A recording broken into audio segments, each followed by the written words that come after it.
Bom, hoje nós temos aqui o Dr. Maurício Hirata, um dos principais endocrinologistas e clínico geral do nosso país. Dr. Maurício, obrigado por receber a nossa equipe aqui na sua clínica. Obrigado você pelo convite novamente. Dr. Maurício, passamos essa fase do Covid, nós tivemos aí vários crescimentos, diminuições, controle, a população vacinada, mas eu acho que o Covid deixa uma herança para nós seres humanos, né, de vários outros agravamentos no nosso organismo que quem pegou vai saber distinguir o que mudou na sua vida em geral, né? Dizem que afeta a parte da respiração, a parte também gastro do paciente, a parte mental. Como é que você analisa isso pós-Covid? Como é que você está tendo esse contato de tratar as pessoas que tiveram Covid e querem se restabelecer novamente?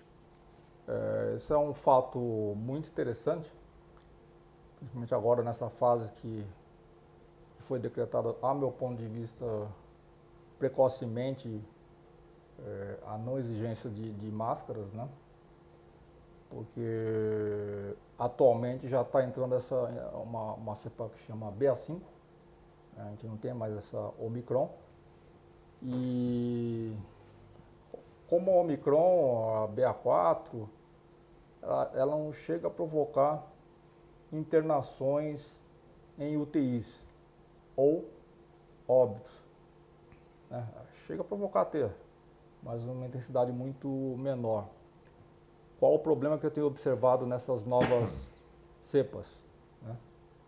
Elas costumam ser uma gripe um pouco mais potente, mas elas deixam mais sequelas. Quais são as sequelas? Essas sequelas são a chamada Covid prolongada. O que é essa Covid prolongada? São vários sinais e sintomas que a gente atribui a essa infecção.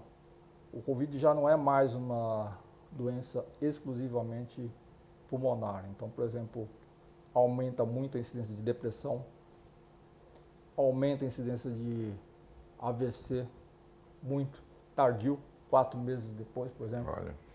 Aumenta o índice de diabetes. Então, por exemplo, pacientes que não eram diabéticos apareciam mais, começam a apresentar mais. Fadiga crônica, né? Tosse crônica também. E assim, do mais interessante para mim, né? Interessante não, né? Catastrófico, na verdade, que eu tenho observado aqui na minha clínica é essa questão de fadiga. Ele provoca uma fadiga crônica, uma queda de humor, que muitos pacientes demoram para associar. A maioria não associa, né? Disfunção erétil também pode ocorrer. Então é um quadro que exige uma atenção médica, exige medidas médicas, diagnósticos laboratoriais muitas vezes. Por exemplo, pode ocorrer uma arritmia silenciosa após. Então a gente não precisa ficar apavorado, né? As primeiras 2 epidemias, né, a original e delta, etc., elas deixavam mais sequelas, só que elas eram detectadas mais precocemente. Hoje não, hoje a gente tem esse quadro e 2 meses depois a pessoa continua com fadiga, com depressão, com queda de humor, né? Queda de cabelo, muitos, né?